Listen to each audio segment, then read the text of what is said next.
बाबूजी, ए बाबूजी। Hello guys, welcome back to channel. और आज हम सूर्यवंशम के गाने पे रिव्यू देने वाले हैं, बाबूजी वाले गाने पे।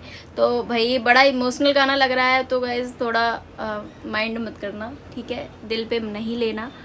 अब भाई ये ऐसे गाने आ जाए हैं ना माँ बाबूजी वाले, तो इनमें थोड़ा इमोशनल हो जाना कंपलसरी है। तो चलो स्टार्ट कर।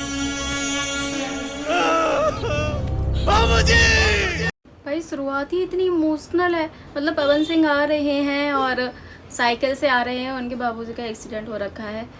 आगे देखते हैं क्या क्या होता है। ये जो समय होता है ना, मैं तो कहती हूँ भगवान कभी किसी की ज़िंदगी में ना आए, क्योंकि जब माँ बाप से दूर होते हैं तो वास्तव में, मतलब इस गाने की स्टार्टिंग में ही मेरे गूज बम्स आ रहे हैं, ये समझ रहे हो, मतलब कितना दिल को छू लेता है। अगर ऐसा कुछ मैं सुन भी लेती हूँ ना, तो मेरे पता नहीं क्या होने लगता है मुझे अंदर से। मतलब मैं जितना अपने माँ बाप को प्यार करती हूँ ना, अपनी मम्मी को इतना प्यार करती हूँ, वास्तव में उस हिसाब से ना मुझे ये लगता है कि मैं उनके बिना एक दिन भी नहीं रह पाऊंगी। बहुत मुश्किल खड़ी है, बहुत बहुत बहुत ज़्यादा।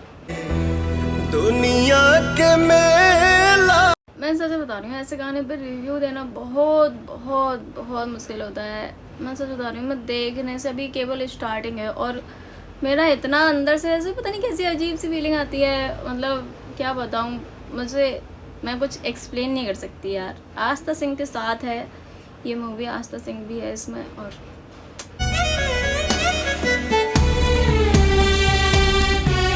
मैं यार इस गाने पे मैं क्या बोलूँ यार, मेरे पास तो कोई शब्द ही नहीं है।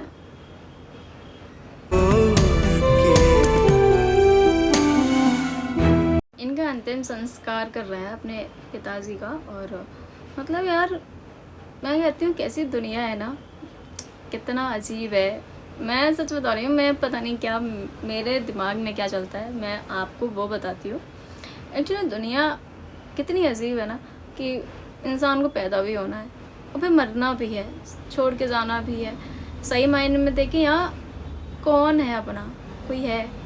कोई भी नहीं है। कोई भी रिश्तेदार, कोई भी नातेदार, कोई भी अपना नहीं होता।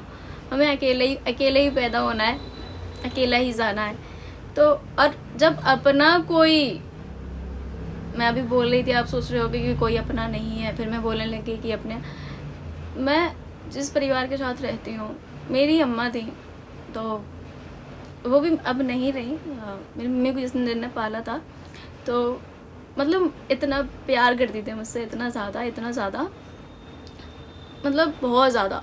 तो मतलब मुझे उनकी इतनी याद आती है। मैं सोचती हूँ कि ऐसा क्यों होता है, ऐसा ये दुनिया में क्यों है कि लोगों को छोड़कर जाना पड़ता है, और फिर ऐसी जगह जहाँ मिल भी नहीं सकते, बात भी नहीं कर सकते। तो मुझे ये लगता है कि सब बेकार है। सॉरी गाइस, मैं इमोशनल होगी, और इसीलिए क्योंकि रिव्यू देख के, मतलब वीडियो देख के, तो मैं सॉरी बोल रही हूँ उसके लिए। तो मतलब मैं ये सोचती हूँ कि, मैं अपना बता रही हूँ, मैं ये सोचती हूँ कि कभी भी मैं सोचती हूँ मेरी ज़िंदगी में ना ऐसा कोई समय ना आए जब मुझे अपने घर वालों से या मेरे घर वालों को मुझसे, मतलब मैं चली जाऊँ, मुझे कोई इतना वो नहीं है। मेरी ज़िंदगी में ऐसा कोई समय ना आए जो वो मुझसे दूर हो।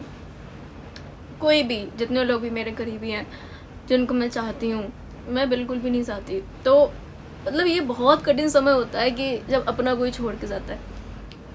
मेरी अम्मा को कम से कम 10 साल हो गए होंगे, और इतना ज़्यादा वो प्यार करती थी मुझसे, इतना ज़्यादा कि शायद ही कोई करेगा इतना। शायद उसके बाद मेरी मम्मी ही करती है मुझसे प्यार। और मैं नहीं सोच सकती कि यार कोई भी किसी को छोड़ के जाए, और मैं ऐसे गाने का रिव्यू भी नहीं दे सकती। तो मैं तो एंड कर रही हूँ। बाकी बहुत ज़्यादा सॉरी इसलिए क्योंकि वही इमोशनल हो गई। और चैनल को सब्सक्राइब करना नहीं भूलना, और ये सब तो चलता रहेगा। रिव्यू नेक्स्ट कल वीडियो में आएगा। अभी के लिए एंड करता है, ठीक है, बाय बाय।